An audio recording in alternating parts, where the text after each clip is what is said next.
नमस्कार.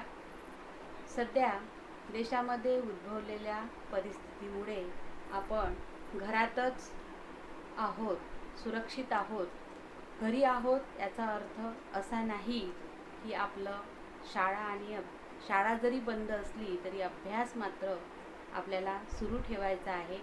आणि त्यासाठीच मी हा छोटासा प्रयत्न केलेला आहे माझ्या वर्ग 10वीमध्ये गेलेल्या विद्यार्थ्यांसाठी.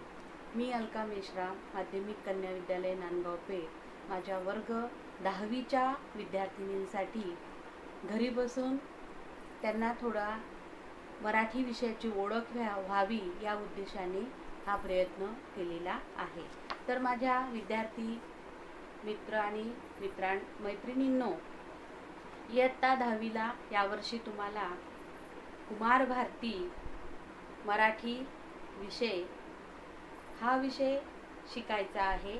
आणि या पाठ्यपुस्तकाची ओळख करून घेणं हे तुमच्यासाठी महत्त्वाचं आहे. पाठ्यपुस्तकाची ओळख करून घेत असताना हे पहिलं पृष्ठ जे दिसतं त्याला मुखपृष्ठ म्हणतात. आणि या मुखपृष्ठावर जे चित्र तुम्हाला दिसत आहे ते आपल्या राज्याचा प्राणी शेकरू याचं आहे. मागचं जे पृष्ठ आहे त्याला मलपृष्ठ म्हणतात. आणि या मलपृष्ठावर एक विद्यार्थी आणि एक विद्यार्थिनी आपल्या ज्ञानामध्ये भर घालण्यासाठी विविध माध्यमांचा उपयोग करताना आपल्याला दिसत आहे. त्याचपैकी एका माध्यमाचा उपयोग करून आज हा मराठी विषय मी तुमच्यापर्यंत पोहोचवण्याचा प्रयत्न करीत आहे. तर चला वळूया आपल्या पाठ्यपुस्तकाकडे. पाठ्यपुस्तकाची ओळख करून घेत असताना आपण या पुस्तकामध्ये 4 भागांमध्ये विभागणी केलेली आहे. 1, 2, 3, 4. पहिल्या भागाला सुरुवात करणार आहोत. पहिल्या भागामध्ये पहिलीच कविता जय जय हे भारत देशा हे गीत मंगेश पाडगावकरांचं तुम्हाला आहे. परंतु यावर कोणताही स्वाध्याय नाही किंवा पेपरमध्ये कुठलाही प्रश्न यावर विचारण्यात येणार नाही. मग का घेतलं असावं हे गीत? तर यासाठी की आपण कवितेचा आस्वाद घ्यावा, थोडा काव्यानंद आपण घ्यावा या उद्देशाने या गीताचा इथे समावेश करण्यात आलेला आहे. या गीताचे कवी आहेत मंगेश पाडगावकर, प्रसिद्ध कवी, वृत्तबद्ध रचना लिहिणारे हे कवी ओळखले जातात. अनेक मराठी चित्रपटांसाठी गीतलेखन त्यांनी केलेलं आहे. आणि या गीताची सुरुवात तू नव्या जगाची आशा जय जय हे भारत देशा या गीताला चालीवर म्हणण्याचा तुम्ही घरी बसून प्रयत्न करावा. त्यानंतर दुसरा जो पाठ आहे आपला बोलतो मराठी, या पाठाला आपण सुरुवात करूया. बोलतो मराठी या पाठाच्या लेखिका डॉक्टर नीलिमा गुंडी ह्या आहेत आणि यांचा जन्म 1952 मध्ये झालेला आहे. ह्या मराठीच्या प्राध्यापिका आहेत, भाषातज्ञ, लेखिका म्हणून प्रसिद्ध आहे. त्यांचा अक्षरांचा देव, निरागस हे बालसाहित्य प्रसिद्ध झालेलं आहे. देठ जगण्याचा रंगाचा थवा हे ललित लेखसंग्रह सुद्धा त्यांचे प्रसिद्ध आहे. भाषा प्रकाश, भाषा भाण, शब्दांची पहाट हे भाषाविषयक लेखसंग्रह सुद्धा त्यांनी लिहिलेले आहेत. अशी एकूण 35 पुस्तकं त्यांची प्रकाशित झालेली आहेत. मराठी भाषेतील विविध शब्द प्रयोगांमुळे विनोदाची निर्मिती कशी होते याचे वर्णन प्रस्तुत पाठामध्ये लेखिकेने केलेले आहे. व्युत्पत्ती कोशात शब्दांची उत्पत्ती शोधल्याने आपल्याला खूप नवीन माहिती मिळते, आनंदही मिळतो.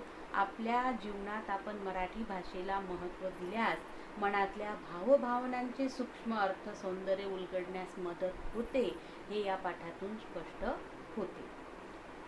चला तर पाठाला सुरुवात करूया. परवा वर्तमानपत्रात एक विनोद आला होता. त्यामध्ये बायको आपल्या नवऱ्याला म्हणते, तुम्हाला मी उत्तप्पा बनवू का? तर नवरा त्यावर म्हणतो, नको, मी माणूसच ठीक आहे, आली मोठी जादूगार. तर आता सहजपणे बायको नवऱ्याला म्हणते की मी तुम्हाला उत्तप्पा खाण्याचा पदार्थ तुम्हाला बनवून देऊ का? तर त्यावर नवरा विनोद वृत्तीने म्हणतो की नको नको, मी माणूसच ठीक आहे, आली मोठी जादूगार. तर इथे विनोद निर्माण झाला आहे, कारण बनवणे हे क्रियापद इथे शोभले नसते. ते हल्ली हिंदी भाषेतून आपल्या स्वयंपाकघरात नको इतके घुसलं आहे. मराठीमध्ये पोळ्या लाटणे, भाजी फोडणीस टाकणे, कढी करणे, भात रांधणे, कुकर लावणे अशा वेगवेगळ्या क्रियांसाठी वेगवेगळे शब्दप्रयोग आहे. पण हल्ली सगळे पदार्थ फक्त बनवले जातात. मराठीत बनवणे या मूळ शब्दाचा अर्थ बनवणे म्हणजे फसवणे असा खरा अर्थ रूढ झाला आहे. त्यामुळे माणसाचा माकड आणि पुन्हा माकडाचा माणूस बनवणारा जादूगार विनोद करणाऱ्या नवऱ्याला इथे आठवतो आणि म्हणून इथे विनोद निर्माण झालेला आहे. आपल्या मराठी ढंगाचे शब्दप्रयोग ही आपल्या भाषेची श्रीमंती आहे. मराठीत मारणे हे एक क्रियापद जरी आपण घेतलं तर ते किती वेगवेगळ्या प्रकारे वापरले जाते हे सहज आपल्या लक्षात येण्याजोगे आहे. जसं आपण गप्पा मारतो, उड्या मारणे, थापा मारणे, टिचकी मारणे, शिट्टी मारणे, पाकिट मारणे, जेवणावर ताव मारणे, पोहताना हातपाय मारणे, माशा मारणे इत्यादी. मारणे म्हणजे मार देणे हा अर्थ यात कुठेही आलेला नाही आणि हीच तर आपल्या मराठी भाषेची खरी गंमत असते. शब्दप्रयोगाप्रमाणे वाक्यप्रचार ही देखील आपल्या भाषेची खास शैली आहे. खस्ता खाणे म्हणजे खस्ता हा खाद्यपदार्थ खाणे नाही हे माहीत आहे ना. तसेच कंठस्नान घालणे म्हणजे हा वाक्यप्रचार युद्धाविषयांच्या बातम्यांमध्ये असतो. कंठस्नान घातले, अतिरेक्यांना कंठस्नान आपल्या सैनिकांनी घातले. आता कंठस्नान घालणे म्हणजे शब्दशः अर्थ गळ्याखालून आंघोळ घालणे असा त्याचा नाही. जसं खांद्याला खांदा लावणे म्हणजे सहकार्य करणे, खांदा देणे म्हणजे प्रेताला खांदा देणे, यातला फरकही आपण लक्षात घ्यायला हवा. एकाऐवजी दुसरे क्रियापद वापरले तर अर्थाचा अनर्थ सुद्धा होऊ शकतो. अशी अनेक उदाहरणं आपल्याला देता येईल. त्यासाठी शब्दकोश वापरण्याची सवय आपल्याला हवी. अक्कलवान म्हणजे हुशार, पण अक्कलेचा कांदा म्हणजे अतिशहाणा हे माहीत नसेल तर कोण आपले खरं कौतुक करत आहे की आपली फिरकी घेत आहे हेच आपल्याला कळणार नाही. मराठी भाषेमध्ये क्रियापद वापरताना त्यापूर्वी नामाला कोणता प्रत्यय लावायचा असतो हे नीट माहीत नसले तरी देखील अर्थाचा आपला गोंधळ उडतो. उदाहरणार्थ अंगाला लावणे आणि अंगावर घेणे, तिला हसणे किंवा तिची चेष्टा करणे या अर्थी, आणि तिच्याशी हसणे, सहजपणे हसणे याचा प्रत्यय महत्त्वाचा आहे. हल्ली सार्वजनिक समारंभामध्ये आणि वाहिन्यांवर प्रत्ययाची जागा अनेकदा चुकलेली असते. उदाहरणार्थ तुझी मदत करणे याऐवजी तुला मदत करणे हवे, त्यांचे धन्यवाद याऐवजी त्यांना धन्यवाद असे म्हणायला हवे. भाषेमध्ये अनेक शब्द सतत येत असतात, कारण भाषा ही नदीसारखी प्रवाही आहे. आपणही संगणकासंबंधी अनेक नवे शब्द, इंग्रजी शब्द सातत्याने आत्मसात केले आहेत. मराठीने आजपर्यंत संस्कृत भाषेमधून फारसी, अरबी, कन्नड, इंग्रजी अशा अनेक भाषांमध्ये शब्द आपले मानले आहेत. टेबल हा शब्द नेहमी आपण वापरतो. टेबल हा शब्द आता आपल्याला परका वाटत नाही, पण गरज नसताना इतर भाषांमधले शब्द आणि तेही मराठी भाषेचे व्याकरण झुगारून वापरणं योग्य नाही. उदाहरणार्थ मी स्टडी केली म्हणण्यातून काय नवीन अर्थ कळतो, त्याऐवजी मी अभ्यास केला म्हणणं योग्य नाही काय. भाषेतली गंमत जाणून घेण्याचा एक मार्ग म्हणजे शब्दांची उत्पत्ती शोधणे. भाषेमधली खरी गंमत जर जाणून घ्यायची असेल तर तो शब्द निर्माण कुठून झाला, उत्पत्ती कशी झाली ती शोधले म्हणजे आपल्याला भाषेतली गंमत समजून येते. यातून आपल्याला खूप नवी माहिती मिळते. आता मोराब्बा या शब्दातला मोराचा म्हणजे मयुराशी संबंध नसून मोरस म्हणजे साखरेशी संबंध आहे. आता पूर्वी जुन्या काळामध्ये साखर ही मॉरिशसवरून यायची आणि मॉरिशस या शब्दावरून मोरस हा शब्द रूढ झाला आणि त्यात मोरस म्हणजे मॉरिशस देशावरून येणारी साखर, आणि म्हणून इथे मोरब्बा हा शब्द आला. शब्दांची पाळेमुळे किती खोलवर पसरलेली आहे हे यातून आपल्याला कळते. कदर करणे असे आपण म्हणतो, तो वाक्यप्रचार आहे. कद्र हा अरबी भाषेतून शब्द आहे आणि कद्रपासून कदर म्हणजे गुणांची पारख हा शब्द आपण घेतला आहे. शब्दांच्या मुळाकडे गेलो की आपल्याला आपल्या चुकाही कळतात आणि चुकाही होत नाही. उदाहरणार्थ, अनुसया असे नाव नसून अनसुया असे आहे. अन अधिक असूया अशी त्याची संधी होती. मनात असूया म्हणजे मत्सर नसलेली अशी ती अनसूया, जिच्या मनात असूया नाही, मत्सर नाही अशी ती अनसूया, हे कळल्यावर आपला शब्द पक्का रुजतो. तसेच जरा जर्जर या संस्कृतमधून आलेला शब्दाचा अर्थ आहे वार्धक्याने विकल झालेला, म्हातारपणाने अतिशय विकल झालेला. यातील जचे उच्चार तालव्य ज आहे. तर जरा थोडे जर कलाभूत या शब्दातील जचे उच्चार दंतमुलीय आहे. दंतमुलीय म्हणजे काय, की जे ध्वनी उच्चारताना जिभेच्या टोकाच्या वरच्या दातांच्या मुळांना स्पर्श होतो असे ध्वनी, त्याला दंतमुलीय ध्वनी असे म्हणतात. उच्चारावरही अर्थ अवलंबून असतो. भाषेत आपण शब्द कसे उच्चारतो, कोणत्या अक्षरांशी शब्द तोडतो, या साऱ्यांना महत्त्व असते. सुतक ताई हा शब्द जर सुतक आणि ताई असा वेगवेगळा लिहिला तर कसं होईल, कसं वाटेल. तसंच अक्षरशः हा शब्द लिहिताना अक्षर शहा असा कोण्या मुलाचं नाव करून टाकणं बरोबर होणार नाही. पुराणातली वांगी पुराणात या म्हणीचा अर्थ शोधण्यासाठी सगळ्या पुराणातल्या वांग्यांशी संबंधित काय गोष्टी आल्या आहे ह्या शोध म्हणजे फुकट उद्योग ठरेल. तिथे मूळ म्हण होती पुराणातली वानगी पुराणात. वानगी म्हणजे अनेक उदाहरणं, पण वानगी शब्दाचा आपण वांगी हा शब्द केला आणि आपण शोधत राहिलो वांग्याविषयीच्या गोष्टी, अशी आपली फजिती होती. काही वेळा दोन शब्दरूपे सारखी असतात आणि ती आपल्याला चकवतात, फसवतात. उदाहरणार्थ, राजाचे कलेवर प्रेम होते. दुसरं अपघातस्थळी कडेला एक कलेवर पडलं होतं. आता इथे पहिल्या वाक्यामध्ये कलेवर हे शब्दरूप कला या शब्दाची सप्तमी आहे, विभक्तीचं रूप आहे. तर दुसऱ्या वाक्यात कलेवर हे नाम असून त्याचा अर्थ शव आहे. राजाचे कलेवर प्रेम होते म्हणजे अनेक कला आहे, चित्रकला, गायनकला, गीतकला. तर या कलेवर राजाचं प्रेम होतं आणि दुसरा जो कलेवर पडलं होतं ते म्हणजे मृत व्यक्ती पडला होता, शव पडलं होतं. असं एकाच शब्दाचे अर्थ वेगळेही मराठी भाषेमध्ये आपण जाणून घ्यायला हवी. आपण आपल्या भाषेवर प्रेम करायचं असेल तर भाषेत असलेली शक्तिस्थळं आपण जाणून घ्यायला हवी. मराठी भाषेचा योग्य सन्मान आपण राखायला हवा. आपल्या घरीदारी बोलली जाणारी मराठी भाषा ही आपल्याला आपल्या आईच्या ठिकाणी आहे. आईचं स्थान आपल्या जीवनात किती महत्त्वाचं आणि तेवढंच स्थान आपण आपल्या मराठी भाषेला दिलं पाहिजे.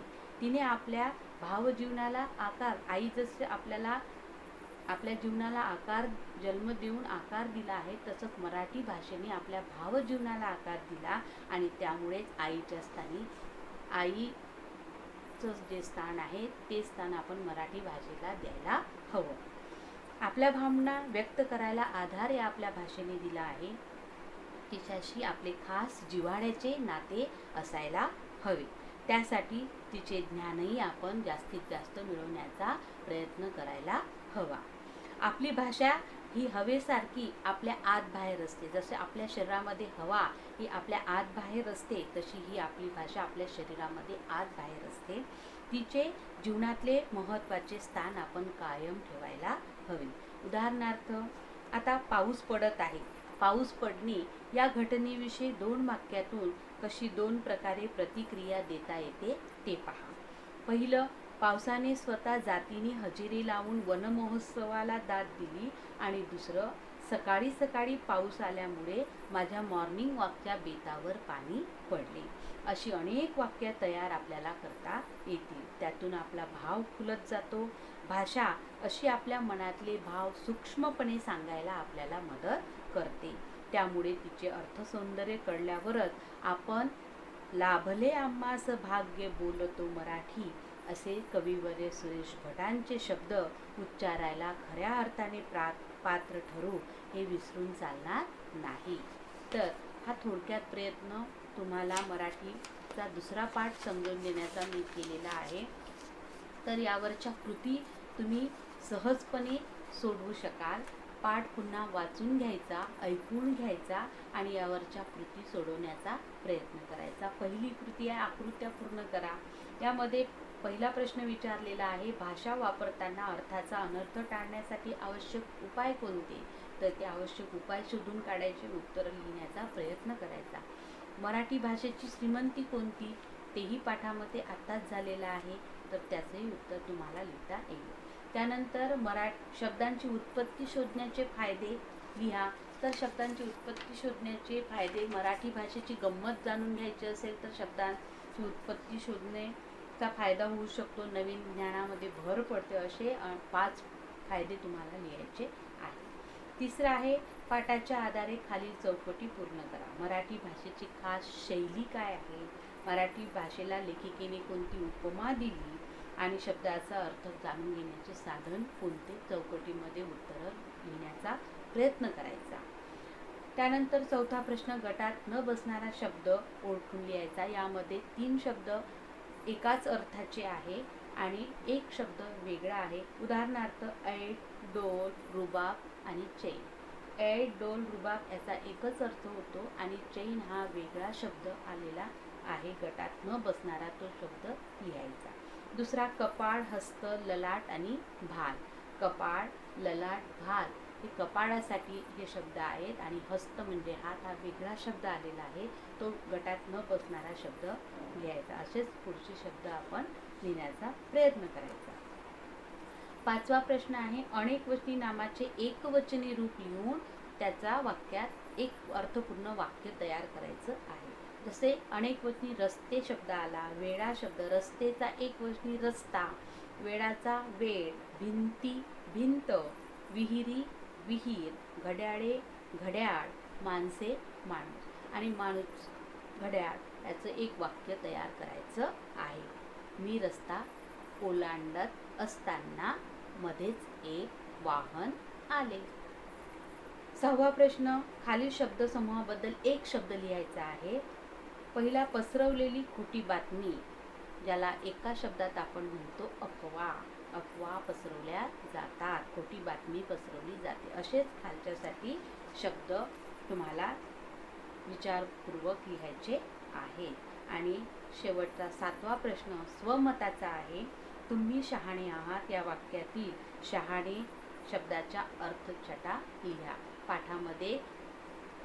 पाठातल्या परिच्छेदाचा वापर करून पुन्हा पुन्हा वाचून या प्रश्नांची उत्तरं लिहिण्याचा प्रयत्न करायचा आहे. असे स्वमताचे आणखी 2 प्रश्न आहेत, ते सुद्धा सोडवण्याचा प्रयत्न करून पाहायचा आहे. आणि इथेच आपला दुसरा पाठ आपण संपवत